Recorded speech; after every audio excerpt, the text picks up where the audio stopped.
Aastal 2010 püstitas Hent Kalmo juriidika veergudel küsimuse, mille intellektuaalsed juured peituvad Weimari Vabariigis, kes peaks kaitsma Eesti põhiseadust. Kalmo viitas kaitseklausli ümber tekkinud arutelule ning vastandas seejuures Riigikohtu ja Euroopa Kohtu rolli põhiõiguste ja riikluse aluspõhimõtete kaitsjana. Riigikohtunik Urmas Volens on öelnud, et mida kõrgem kohtuaste, seda rohkem on poliitikat. Selle loogika järgi teeb Eestis kõige rohkem poliitikat Riigikohus ja kuigi Euroopa Kohus ei ole kohtusüsteemi 4. aste, siis arvestades Euroopa Liidu õiguse mõju meie õiguskorrale, Euroopa Liidu õiguse esimuse põhimõtted ning Euroopa Kohtu rolli liidu õiguse tõlgendamisel võiks väita, et Euroopa Kohus teeb veel kõige rohkem poliitikat. Euroopa Liidu õiguse professor Anneli Albi kutsub Euroopa Kohut oma viimases Juridica Internationali artiklis lausa, tsiteerin, justiits-, eksekutiiv- ja legislatiiv superagendiks.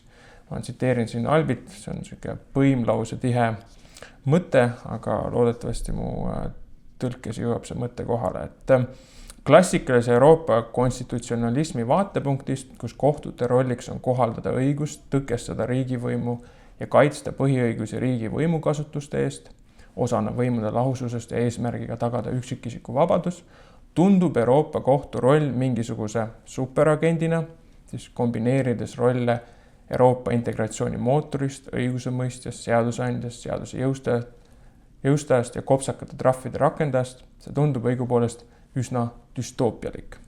Teie olete olnud Riigikohtu esimees ja nüüd Euroopa Kohtu kohtujurist. Mida oskate öelda Euroopa Kohtu olemuse kohta? Kas Albi väitel on alust ja kui palju teeb Euroopa Kohus poliitikat? No kõigepealt ma ei ole seda Albi artiklit jõudnud lugeda. Tegemist on Juridica Internationali värske numbriga, ei ole saanud mahti seda isegi veel kätte võtta.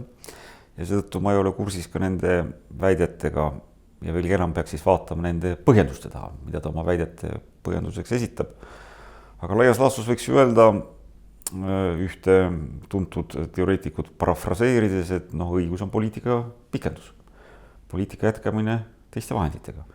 Ja selles mõttes igas kõrgemas kohtus, kus on muuhulgas ka pädevus hinnata näiteks ühe või teise õigusakti põhiseaduspärasust, kokkupuutepunkt poliitikaga tekib. See on täiesti paratamatu, sest et nii või teisiti tähendab see mingis mõttes ka seisukoha võtmist ju selles küsimuses, et kas üks või teine lahendus, näiteks põhiõiguste kaitse valguses, poliitiline lahendus on olnud korrektne või mittekorrektne.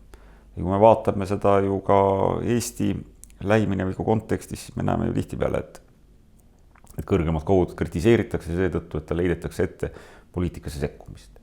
No ma ei ütleks küll niiviisi, et see on asjade olemuses tulenevalt paratamatu.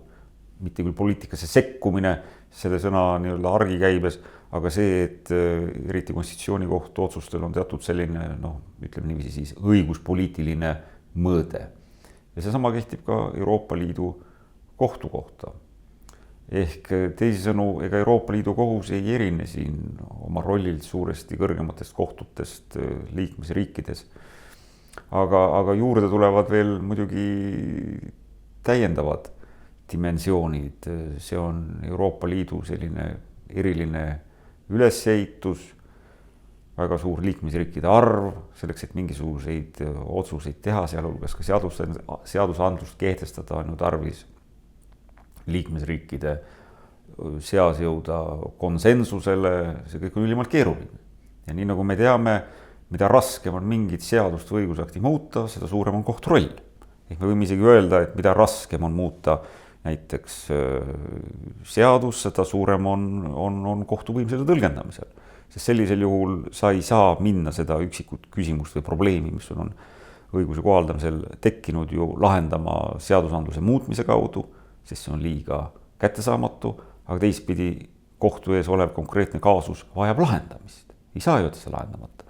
Tuleb ikkagi kohtuotsus teha ja selge see, et siis see tõlgendamine on siis see meetod, mille kaudu tihtipeale ka lünkasid täidetakse ja õigust edasi arendatakse. Aga tänapäevas üldiselt ei nähta selles enam mingisugust probleemi. See arusaam, et kohus on lihtsalt seadusandja suu, nagu revolutsiooni aegsel Prantsusmaal öeldi või nähti kohtu rolli, et tema on lihtsalt see, kes tegeleb subsumptsiooniprotsessiga, et kohaldab ühte õigusnormi konkreetsetele elulistele asjaoludele. See arusaam on ammu nii-öelda ületatud õigusteoreetiline vaidlus. Kui kohtu roll on põhiõiguste kaitse näiteks, siis on paratamatu see, et kohus ka arendab õigust edasi, täidab lünkasid, see sama kehtib ka Euroopa Liidu kohtu kohta. Ma siin küll mingit kolli kuskil nüüd ei näe. Et nii reljeefselt ei julgeks ennast väljendada, et Euroopa kohus on integratsiooni mootor või siis sellise Euroopa Föderatsiooni eesseisja? No mina selliseid loosungeid ei kasutaks. No ma tean küll jah, et ega see pole ju ka iseenesest nüüd Albi siin esmakordne väljaütlemine, et Euroopa kohus kui integratsiooni mootor. Seda väljendit kasutati Euroopa Liidu õiguse ajaloos ikkagi ühe teatud perioodi kohta, kus Euroopa Liidu õiguse areng seadusandlikul tasandil oli paljuski seisma jäänud, sellel ei olnud nagu enam elaani, sellel ei olnud mingisugust hoogu ja siis see integratsiooniprotsess olemasolevate õigusaktide tõlgendamise kaudu siis liikus edasi Euroopa kohtu kätte. Aga iseenesest ma ei saa ka öelda, et see oleks ju midagi negatiivsest, sest veel kord, nagu ma ütlesin, igasuguse kohtu ülesanne on paratamatult ka õiguse edasi arendamine. Kas selle õiguse edasi arendamise tulemus on integratsioon või see mingi muu siht? See on nii-öelda üks osa nendest mängureeglitest, mille järgi kohus toimetab. See tähendab ka seda, et kohtunikel lisaks õigusteadmistele peavad olema ka, kuidas öelda, hea tunnetus ühiskonnas toimuvast kui selline. Aga see on alati niimoodi. Ega asjata akadeemiline õigusharidus ei sisalda ka veel muid distsipliine kui lihtsalt kutseõppimine. Sinna juurde käib ju alati ka õigusfilosoofia, õigusajalugu, poliitilise mõtteajalugu, see kõik on ja juristi hariduse lahutamatu koostisosa. Lai maailmapilt tuleb kasuks mitte ainult kohtunikele õigust mõistes, vaid ka ükskõik mis teisel erialal tegutsedes. Kai Härman teile messil ütles, et õigust saab õppida, seda on nüüd otseselt öelnud, aga see on selline implitsiitne, et aga elu õppida ei saa, et elukogemus teeb kohtunikud targemaks. Kindlasti, ega asjata ei ole tihtipeale ka teatud kohtuastmetesse pääsemise, tõsi küll mitte kunagi kirjutatud, aga juurde mõeldavaks eelduseks see, et inimesel on piisav elukogemus. Briti loodusteadlane ja kirjanik C.P. Snow kirjutas kunagi ammu raamatu pealkirjaga The Two Cultures, kus väitis, et lääne kultuuri vaimuelu lõhestamine 2 kultuuriks, loodus- ja humanitaarteadusteks, takistab lahendamast olulisi globaalseid probleeme. Snow peamine probleem seisnes selles, et 2 kultuuri, loodus- ja humanitaarteadused ei suhtle omavahel.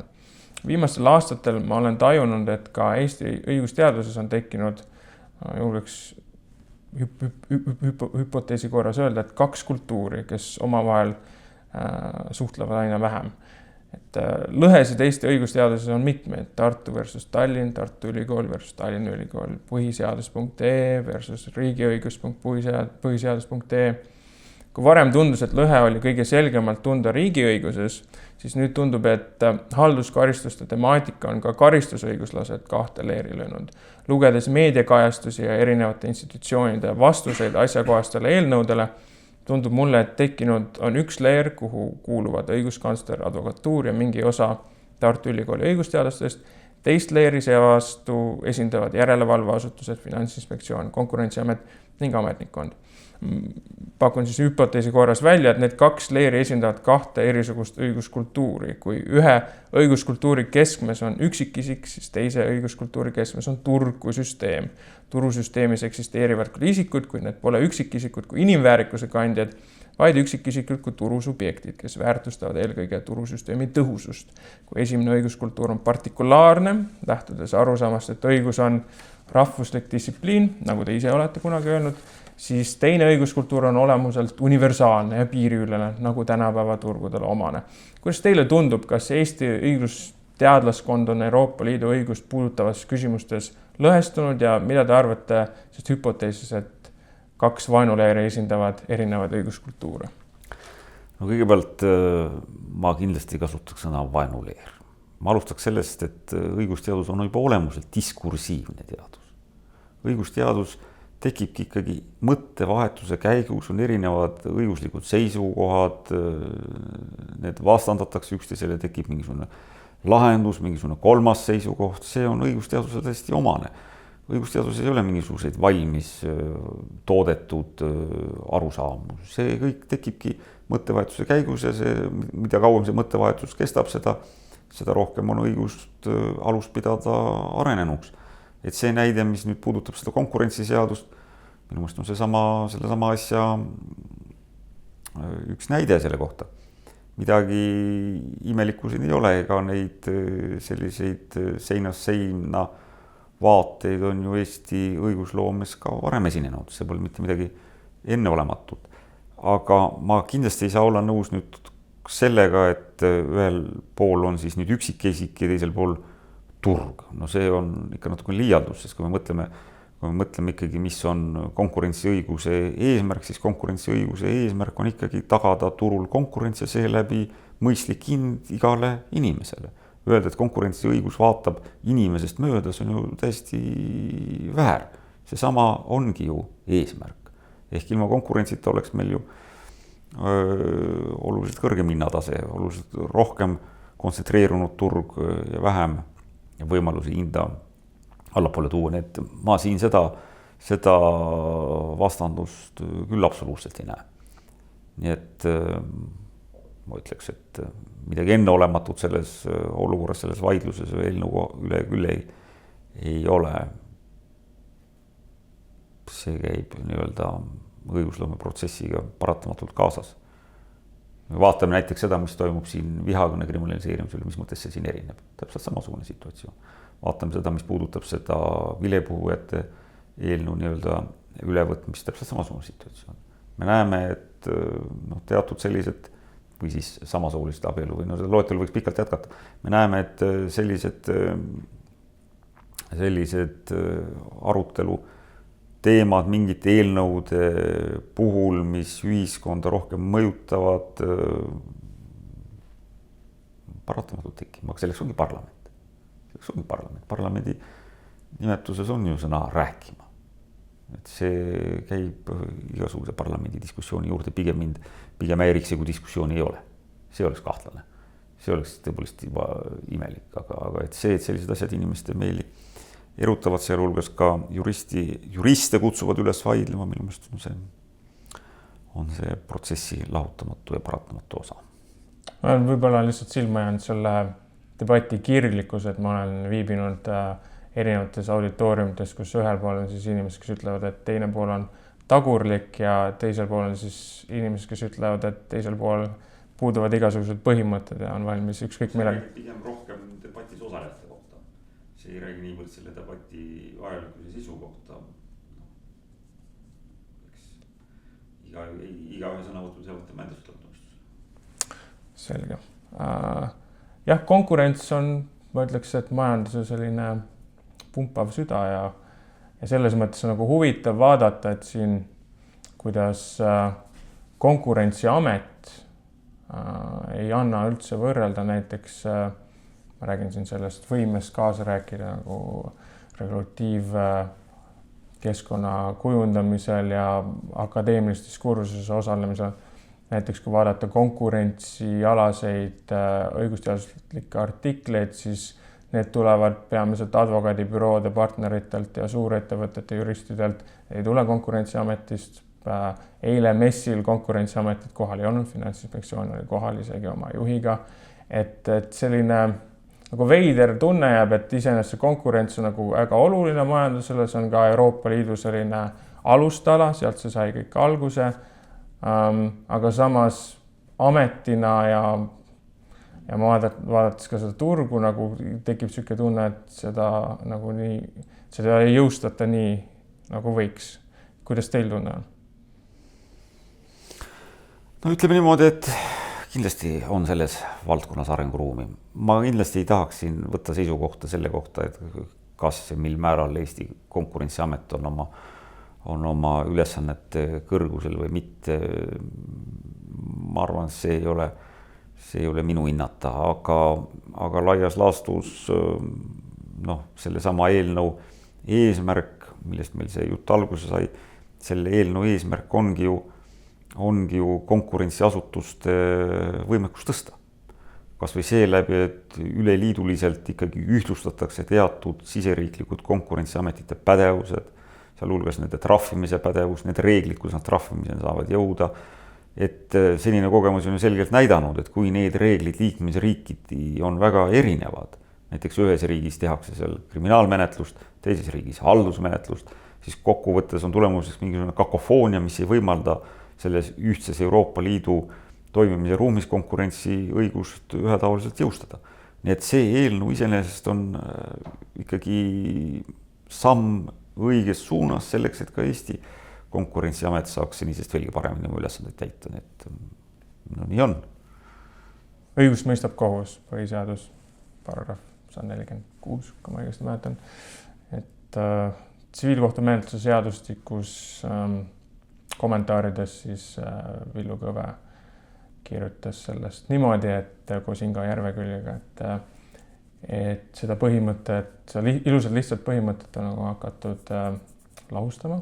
Näiteks siis on need töövaidlus ja üürikomisjonid, et see on selline õiguse mõistmise delegeerimine täitevvõimule ja nüüd hiljutiste arengute valguses siin Finantsinspektsioon näiteks soovis sellist isikut tekitada nagu finantsvaidluste lahendamise volinik, see finantsombudsmani eelnõu väljatöötamise kavatsus, mis siis lasti põhja, nagu ma õigesti aru saan ja Riigikohtu esimees auditooriumis vähemalt tundis ka siirast heameelt, et see ka põhja lasti. Et samal ajal Kilvar Kessler viimases pöördumises Riigikogule rõhutas seda finantsombudsmani institutsiooni vähemalt 2 korral, et kõnesid tavaliselt tehakse niimoodi, et oluline asi pannakse kas algusesse või lõppu, et seda mainiti 2 korda ja see oli ka üks viimaseid lauseid seal, et samas need haldusorganid nagu ikkagi tahaksid selliseid institutsioone luua, et neid vaidlusi lahendada. Siin menetlusökonoomia on ka meil põhiseadusliku järku väärtus, et siin mõnus tekib nagu vastuolu sellega, et mis siis, kui sa seda õigust enam nagu kohtust ei saa, et siis oleks hea, kui oleks selline kvaasistruktuur olemas, aga samas siis tekib vastuolu selle põhiseaduse nagu mõttega, et mõtteid siin.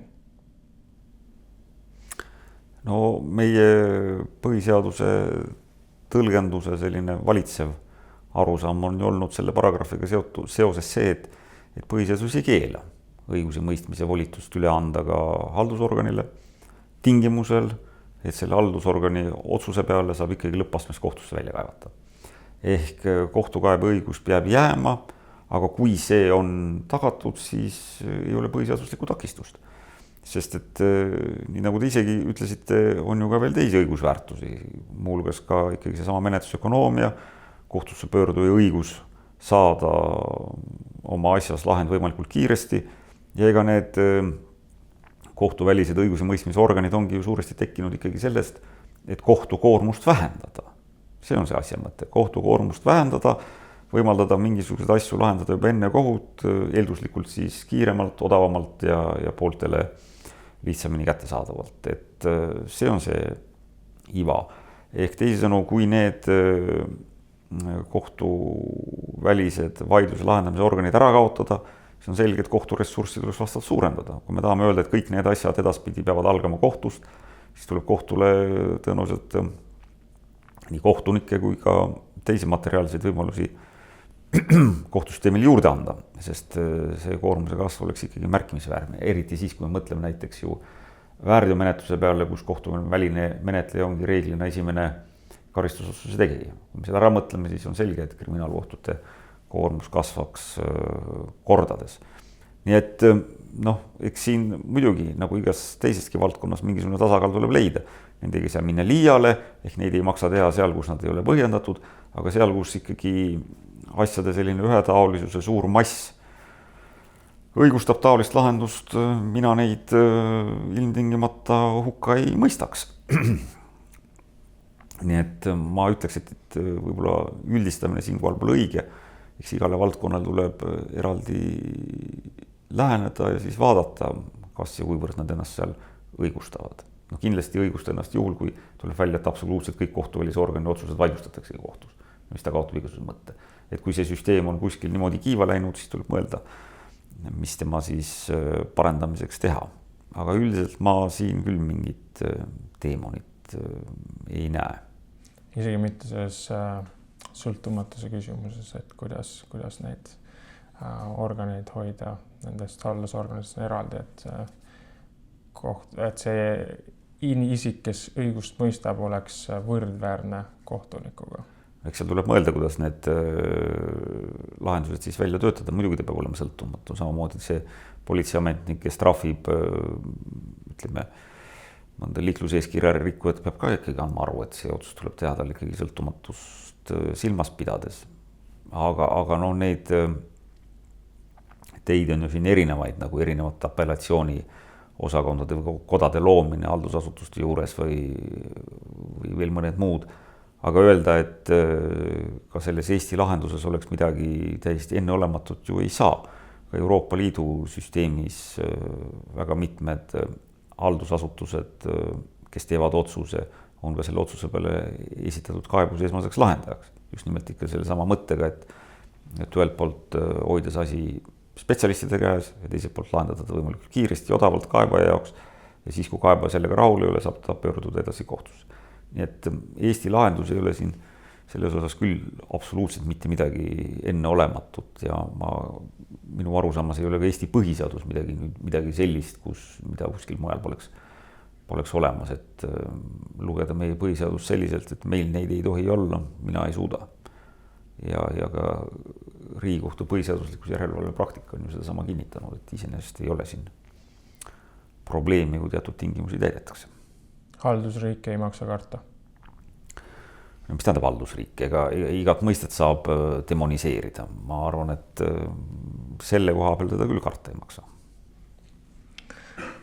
Siin on järgnevad debatid kriminaalmenetluse kestuse ja jälitusasutuste kohta, et see kriminaalmenetluse kestuse küsimus, et see on palju kaugutatud siin meedias, aga jäin mõtlema, et kas see on nagu õiguslik küsimus, et siin nagu argument on see, et need menetlusreeglid on nii keeruliseks tehtud või nõudlikuks, et see muudab seda masinavärki niivõrd aeglaseks. Teine oleks öelda, et võib-olla on põhjus mingisuguses sellises mitteõiguslikus valdkonnas juhtimine, värbamine, inimeste oskused. Lugesin ühte Sisekaitseakadeemia magistritööd, seal ametnik PPA-st rääkis, et tema meelest need asjad kohati venivad sellepärast, et inimesed ei osta Excelist tabeleid teha, et inimestel puuduvad elementaarsed tehnilised oskused, et kuidas teie seda vaatate ja kui see on õiguslik küsimus, et kus need pingekohad on, et te olete varem maininud seda, et kohtunikule peaks nagu neid hoobasid juurde andma, et neid menetlusosalisi distsiplineerida, et mis arenguid selles osas on toimunud? No mina olen muidugi sellest valdkonnast nüüd ikka üksjagu kaua eemal olnud, ega ma ei ole väga kursis, mis see aktuaalne seis on. Aga laias laastus menetlus aegade küsimus on alati eeskätt ressursi küsimus. Tahetakse saada kiiremat menetlust, siis tuleb menetlejatele anda ressurssi juurde. Suurendada politseiuurijate arvu, suurendada prokuratuuri liikmete arvu, suurendada kohtunike arvu, siis on võimalik liikuda asjadega kiiremini edasi. Seda küsimust ei ole võimalik kunagi lahendada mingisuguse seadusandliku sättega, nagu siin kunagi on tehtud ka ettepanekud, et kehtestame jälle eeluurimise tähtajad, elu läheb kohe ilusaks. No ei lähe ilusaks, sest kui nende tähtaegade järgimiseks ikkagi mingisugust võimekust organisatsiooni tasandil ei ole, siis ei saa see seadus kuidagi olukorda parandada. Ja kui me vaatame neid reforme, mis siin viimasel ajal ju riigis on ette võetud ka politseisüsteemis, siis on see pigem ikkagi olnud ju suunatud kärpimisele. Kogu aeg on vähendatud. Politsei on meil nii, ma olen sellega täiesti nõus, politsei on meil nii õhukeseks ööveldatud, et sealt rohkem enam lihtsalt ööveldada ei ole võimalik. Ja see ju selgelt peegeldub ka kriminaalasjade menetlemises. Kui ei ole uurijaid, kes seda menetlust veaksid, kes tõendid kokku paneksid, asja prokuratuurile üle annaksid, siis ei saagi mitte midagi kiiremini liikuda. Et mulle tundub, et see raskuspunkt on ikkagi on ikkagi seal.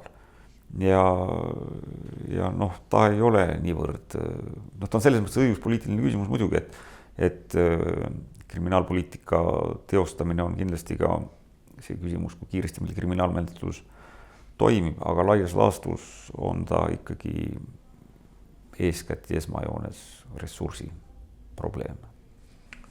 Rääkisin siin hiljuti ka kirjastusjuurajaks Arnold Sinisaluga ja tema ütles väga konkreetselt ja reljeefselt, et andmekaitse on tema meelest pseudoreligiooniks muutunud osa inimeste peas, et see on ka selline Euroopa Liidu produkt, et mis arvamus teil sellest andmekaitsest on? Ma olen temaga selles mõttes kindlasti nõus, et see andmekaitse üldmäärus, mis on tõesti Euroopa Liidu õigusakt, on üks üsna keeruline õigusakt. Ega ta ei ole lihtne lugemine ja tema rakenduspraktika seda ju ka kinnitab. Aga vaatamata sellele, ma arvan, et tegemist on õige asjaga. Sest me peame ikkagi arvestama, et see interneti kättesaadavus ja kõik sellega seonduv on ja üldse kogu see elektrooniline sidepidamine, kõik võimalikud äpid telefonides, see kõik on teinud ju andmetega ümberkäimise ühelt poolt kordades operatiivsemaks ja teiselt poolt kordades suurendanud ka neid ohte, mis nende lekkimistega võivad kaasneda. Et iseenesest öelda, et oleks tekkinud tühjalt kohalt, ei saa. Ja see, et andmeid tuleb kaitsta meie kõigi huvides, on ju iseenesest väga õige eesmärk. Aga loomulikult on see ka valdkond, mis on pidevas arenemises. Juba tänu sellele, et tehnoloogia pidevalt areneb, siis ka see andmekaitse valdkond areneb ja ega tuleb tunnistada, et on ka võrdlemisi uus valdkond. Ta ju on ikkagi viimase 20 aasta või natuke rohkem jooksul sündinud ja tekkinud. Ta ei ole võrreldav selliste õigusvaldkondadega nagu tsiviilprotsess või haldusmenetlus või mida iganes, kus on aastakümnete, sadade pikkune teooria praktika taga, et noh, nii on. Et see kõik vajab veel aega ja kujundamist, aga üldiselt ma seda kuidagi nüüd negatiivsena küll iseloomustada ei saa. Ma arvan, et tegemist on iseenesest õige asjaga. Meie andmed peavad olema kaitstud. Tõmbame otsi kokku, et ma mõtlesin 2 korda, kas ma küsin selle küsimust, aga ma ikka küsin ära, vaatame, kas me selle, kuna me selle üldse üles paneme. Aga et mis on teie konkreetsed sammud, kui osutada valituks õigusteaduskonna direktoriks, et kuidas te kõrvaldate palju räägitud puudujäägid Eesti õigushariduses? No kõigepealt tuleb ära oodata valimiste tulemused. Ma kunagi ei jagaks karunahka enne, kui karu on tabatud ja kuni nõukogu ei ole otsustanud, et mind usaldatakse seda ülesannet täitma, see kõik on spekulatsioon. Aga ega ma ei eitagi, et see on raske ülesanne. Me võime muidugi pikalt rääkida sellest, mis siis need puudujäägid on Eesti õigushariduses, et üldse olla ühtsel lainel, et me saame aru, millest me kõneleme. Aga ütleme niiviisi, põhiraskus on ikkagi 2 kohas. Ikka on üks küsimus on selles, et meil on vaja ikkagi põhikohaga õppejõud, eeskätt professoreid kesksete ainete lugemiseks. Ühtegi õigusteaduskonda ei saa pidada valdavalt nii-öelda pooleterameistel, kes töötavad mujal ja käivad siis nii-öelda kohakaasluse korras midagi lugemas. See on üks asi. Siin taga muidugi see palgaküsimus, mis ei ole ilmselt piisavalt atraktiivne, et inimesed tuleksid. Ja teine asi selle samaga seonduvalt on ikkagi see järelkasv. Et ideaalis peaks professor ikkagi ajaks, kui ta pensioneerub, olema suutnud hoolitseda oma järelkasvu eest, tal peavad olema inimesed, kes tema töö üle võtavad, seda jätkavad pärast seda, kui tema lahkub. Aga kui me vaatame, siis ilmselt paljuski samadel kattuvatel põhjustel noori õigusteaduse juures õpetamas, seda arendamas hoida on raske. Nad ikkagi kipuvad ära liikuma sinna, kus on kõrgem sissetulek, nii et need on need põhiprobleemid ehk veel kord ja see minu meelest igal pool täpselt ühtemoodi alati. Inimesed on vajalikud selleks, et mingit asja hästi teha ja see inimeste leidmine tihtipeale on keeruline. on keeruline, eks seda peab siis mõtlema ja koostöös nõukoguga mingeid lahendusi välja pakkuma. Ma näen siin alati, et direktori ülesanne ongi eeskätt lahendusi pakkuda, eks õigusseltskonna nõukogu peab lõppastmes need olulised otsused tegema. Viimane kord, kui rääkisime, siis ütlesite, et et saada aru, milles amet seisneb, läheb umbes 2 aastat. Ma olen seda tsiteerinud päris palju omavahelistes vestlustes, et nüüd on aega möödas, te olete kohtujurist olnud, et kas teil on nüüd amet selge? Selles mõttes küll, et ma kujutan täpselt juba ette, kuidas Euroopa kohus toimib, millised on need protsessilised nüansid, milline on kohtujuristi roll. See kõik on mul oluliselt selgem kui siis, kui ma seal majas selle koha peal tööd alustasin. Selles vaates muidugi see 6 aastat tundub ebaõiglaselt lühike, et just selleks hetkeks, kui sa oled jalad nagu öelda põhja saanud, siis tuleb hakata kohvrit pakkima. Aga see on selle institutsiooni roteeruvuse selline üldine probleem. Aga jah, põhimõtteliselt ma selle juures olen endiselt, et 2 aastat oled mingit ülesannet teinud, siis tunned ennast juba sadulas üsnagi kindlalt, et võid hakata juba mingeid selliseid põhimõttelisemaid otsuseid tegema, vähemalt on sul selleks mingisugune baas ja julgus. Nii vaadates on muidugi see õigusteaduskonna direktori ameti 3 aastat kuidagi kummaliselt sätitud. Aga ootused, kas amet vastas ootustele? Vastas. Tegelikult ega mul siin väga mingisugused ootusi ei olnudki, sest ega võimalusi kuskil seda kohtujuristi rolli Eestis täita ju ei ole. Seda pole. Ja selles mõttes ei saanud siin ka midagi eriti loota ja oodata. Muidugi mul oli selline üldine teoreetiline aimdus, mida see ülesanne ennast kätkeb ja mida peab tegema. Aga lõplik selgus saabub ikka siis, kui sa seda ülesannet teed. Minu meelest on see suurepärane institutsioon. Ma üldse ei kahetse. Ma olen pigem õnnelik, et mulle see võimalus anti. Ja intellektuaalses mõttes on see teid proovile pannud? Kindlasti mõned asjad on olnud intellektuaalselt vägagi proovile panevad. Selles samas andmekaitse valdkonnaski näiteks või riigiabi asjades. Ega iga amet õpetab kogu aeg midagi juurde uut. Eile jäi messilt kõlama selline sõnum, et tehke endale põhiasjad hästi selgeks, sellepärast et see ümbritsev asi võib muutuda, aga tuumasjad jäävad samaks ja need võimaldavad need põhioskused, üldteadmised, õiguse üldteooria, see aitab sul igal ajal hakkama saada. Kas see on ka midagi sellist, mida te julgeksite väita, vaadates oma kogemust kohtujuristi ametis, et tugevad üldteadmised aitavad? Muidugi. Ma arvan, et hea jurist on see, kes tegelikult suudab igas asjas, ka sellises õigusvaldkonnas, millega ta pole varem kokku puutunud, kirjutada hea arvamuse. Ja juriidilise arvamuse, kui seda vaja on.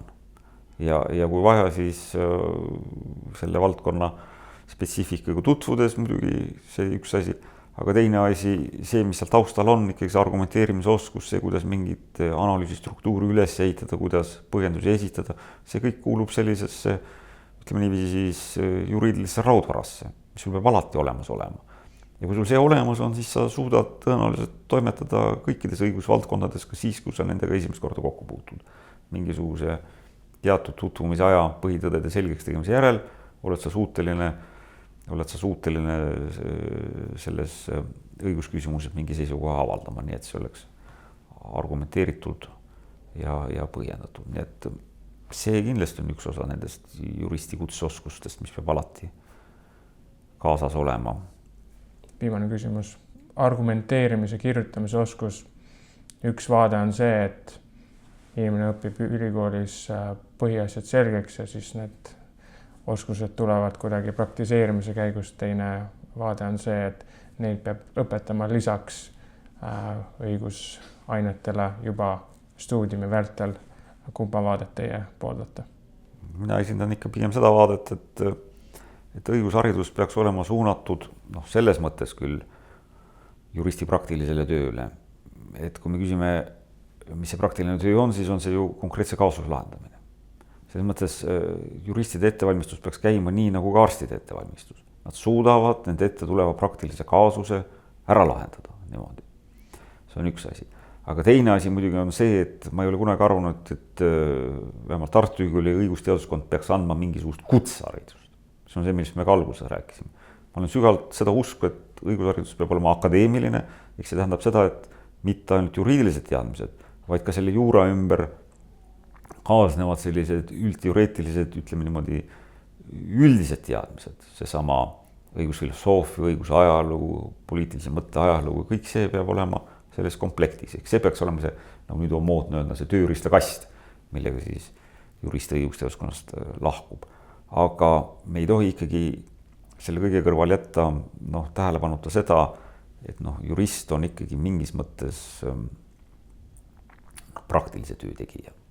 Ehk ta peab suutma lahendada kaasust õigusküsimustes, kui see temata tuleb. Ja ma arvan, et see peaks olema ikkagi fookuses, aga selleks, et sinna jõuda, tuleb ikkagi õpetada seda, et õigusteaduslik selline seisukoht peab olema struktureeritud, sa pead suutma ikkagi struktuurselt, süsteemselt mõelda ja siis leidma sinna igasse kasti need õiged argumendid, mis siis sinu positsiooni, mida sa esindad, toetavad. Et see erineb selles mõttes ikkagi väga oluliselt mõnest teisest valdkonnast, mis võib-olla juuraga võivad piirneda. Et need on ikkagi sellised asjad, mis teaduskond peaks kaasa andma juba enne, kui sa juristidiplomi saad.